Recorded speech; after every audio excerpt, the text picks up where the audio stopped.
putting together an MS-291 chainsaw, brand new out of the box. Just show you guys how I go through and put everything together. And then we'll show you the Grinchmas tree, a few other things in here, and what's going on this time of year at the shop. So let's jump right into this. I'll get you set up here so you can see what I'm doing. Switch you around. So 291, similar to a 271, just a little bit more power on there. So we're going to open up the bar and chain. So these have the new light 04 bars. So just to clarify a few things. So light 04 bars are not the lightweight commercial bars. These are going to be light duty bars. And then the 04 is going to refer to those 4 rivets down there that hold the sprocket on. So light duty bar, 4 rivets.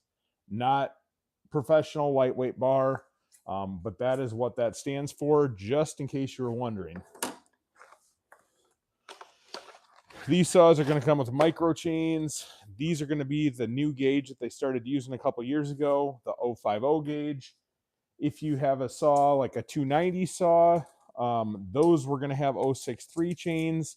When I first started selling these about 7-8 years ago, these were also going to have 063 chains, but now they're all coming standard with the 050.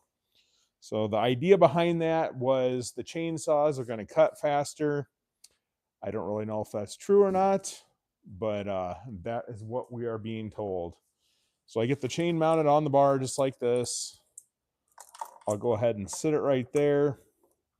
This particular one, they've got the chain adjuster all the way up. It's just weird how they have the placement on these. Sometimes they're all the way down, sometimes they're all the way up. But just keep adjusting until I get it where I want it.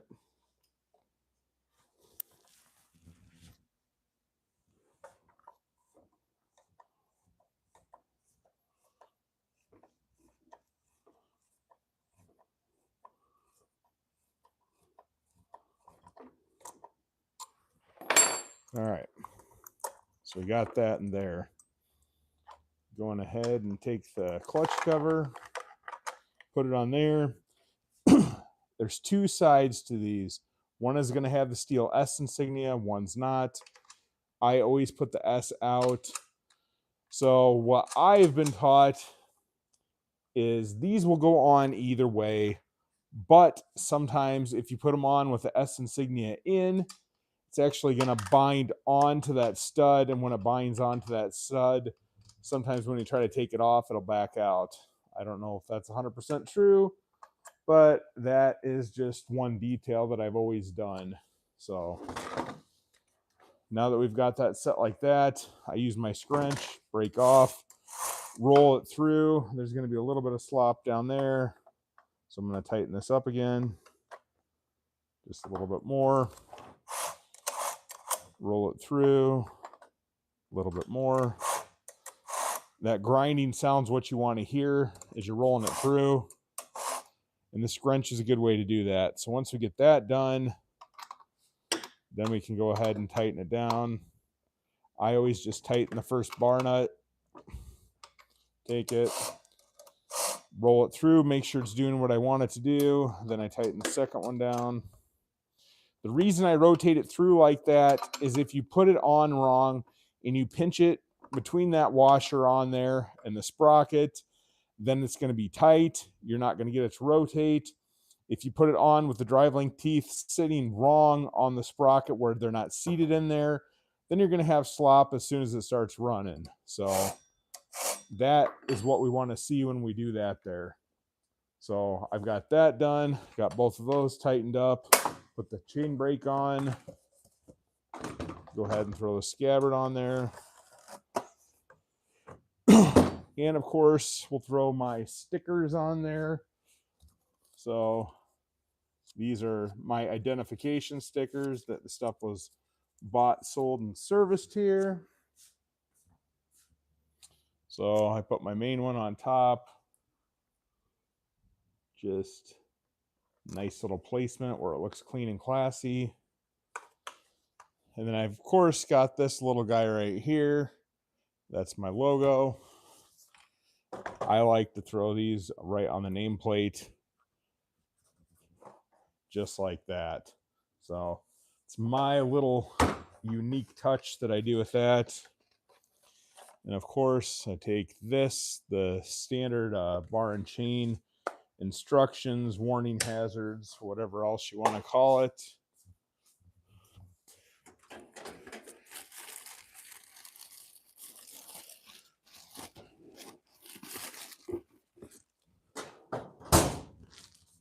Then we got these steel Ziplocs. Of course, Steel does not provide us with these. They charge us 50 cents, so it's sort of a ripoff, but I like to put them in there anyway. I guess I could buy something cheaper online. It just looks a little more professional there. It's got the QR codes. But at least Steel could do is provide us with that since we're selling their product, but they don't. So I put everything in the bag here. Nice and tidy like that. My little thank you note. Got the booklet on the front so you can see which model it is. And that's all I do with that. Then we'll run it out to the shelf here. Let it join its friends.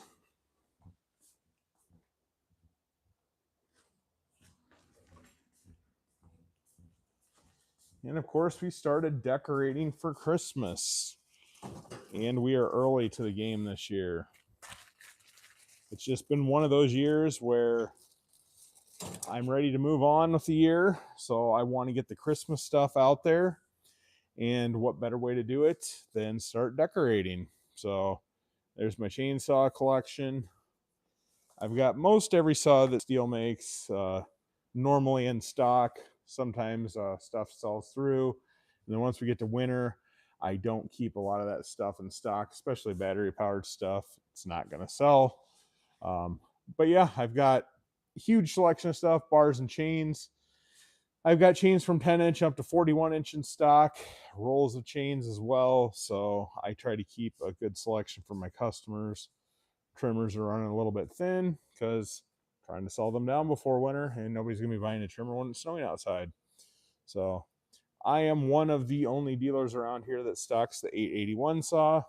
If you're unfamiliar with that, 881, this particular one has a 49 inch bar. You can run up to a 59 inch bar on there. Some aftermarkets might even go a little bit bigger than that, but I sold, I think, 5 or 6 of them last year, so it just goes in spurts. This year's been a little slow on stuff, but I keep all the bigger saws, 661, 462, and of course the 500i, my lovely tower of 500 eyes, is my top selling saw. Sell a ton of those every year. So, of course, we've got the Grinchmas tree. So this is something special that I do every year. We have a Grinchmas giveaway with our customers. I'll take a product, we'll have a drawing, come into the shop, drop your name in. Every time you're here, you drop another name in there. And before Christmas, we will draw. I've given away chainsaws, blowers, all sorts of good stuff over the years. So this is just something that I do just for fun this time of year. So I wanted to start it a little bit early so we could get everybody excited about Christmas. And of course, if you didn't know, we sell hot tubs, spas in the shop. It's unique for me. So a little bit of a background, a guy that rented from us actually does repairs and stuff on these, and he started retailing them. Needed a place. I told him we'd retail them up here. And of course, everybody goes goo-goo over these. So they're really fun this time of year. Actually, I've been getting a lot of requests on these. So if you guys are in the neck of the woods, you can always stop by and we can get you hooked up with a hot tub or spa. Got a few shirts that are new this year. Just got these in a few weeks ago. Of course, the Sasquatch shirt and the 1926. There wasn't a whole lot of good designs on the Steel Outfitters. I wasn't really impressed with the stuff they came with their new company.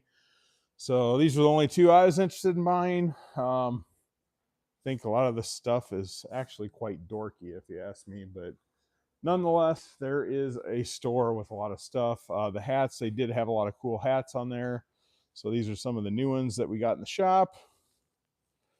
Hats are a big thing around here. Lots of guys like lots of hats. Here's a couple of the old shirts that they had. I thought those were really cool. They don't have those anymore. That was from the old supplier, North Scott, I think it was. They did a much better job than this new company at getting steel merchandise. So I like their stuff a ton better. There's a few more of the hats, steel blackout. A lot of this stuff gets repetitive after a while. You can only come up with so many designs. But like I said, I have tons of hats in the shop. Of course, above our sales counter.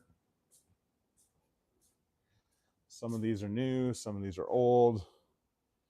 I just keep collecting them and customers keep buying them. So it's pretty cool to have a nice selection. But yeah, we have got the Grinch going on big time everywhere you go in the shop here. So back here, just got a few things on the bench. Of course, I just dropped this video for this MS201T saw. This particular one, customer dropped it. And you can see this huge hole right there.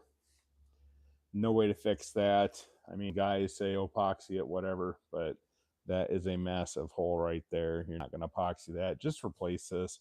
I know it's an expensive part. I think this is like 160 bucks for that whole assembly. Comes with a new tank vent, fuel lines, fuel cap, all that good stuff. But got that switched out in the video. And when I was switching it out, I noticed the handle was broke. So I am waiting on the handle assembly for this. Once I get that done, I will put the wiring harness back in there, all the lovely parts I took out of the handle assembly, and we'll get that saw up and running again for the customer. And I'm still trying to figure out what to do with it. MS500i had a scored piston on there, except this saw was in my shop this spring and I replaced the top end, and now they have a scored piston again. So they swear up and down that they didn't use straight gas. Checked it, mixed gas, air filter's clean. Chain looks to be sharp, bar newer. So looking at probably a fuel injector issue on this, but nonetheless, customer doesn't want to throw down the money for a top end again. So we're still going back and forth trying to figure out what to do with it. Not something that was done wrong in the shop here. Obviously something on their end, but not sure where we're going to go with that. They might opt to just make it a parts machine, but we'll see. With those being almost $2,000 now, they are worth fixing, even if you have to throw more money in there. So, but that's pretty much what I got for now. Still trying to figure out this 064. This saw I cannot get started for the life of me. It'll pop off. It just will not stay running. Doesn't have an air leak, has a new carburetor, has a new piston, checked everything out, new fuel lines, new tank vent, actually had a new clutch. So I've gone completely through this saw and I still cannot figure it out. Spark's good, new spark plug, ignition coil checks out. So it's just sort of sitting on my bench hanging out until I figure out what I want to do with it. So I've put a lot of time and effort into this saw and I'm really stumped. There's the old carburetor on it, the Bing carburetors. I put a Walboro in it.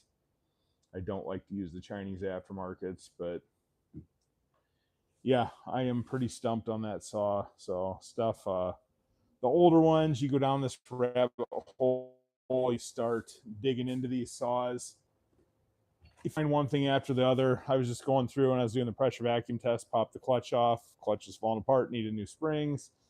And then I went into the oiler. The worm gear was bad, so I had to replace the worm gear. The oiler had to clean out. There was a big mess down there. So I got all that taken care of, cleaned up, checked out, but it is still not working. This one's got a chunk out of the front of the case. This was one a customer traded me. So this is my saw. So I haven't got super excited about wasting a bunch more time on it since I don't have to get it back to the customer. But yeah, a few things on the bench. Just wanted to show you guys that. Jeff, good to see you. Thanks for stopping by. I will tell you guys, we do a Wrench and Ramble show. That's with my buddy Kirk. We switched that time to Sundays at 8 o'clock at night. That's going to be Central Standard Time.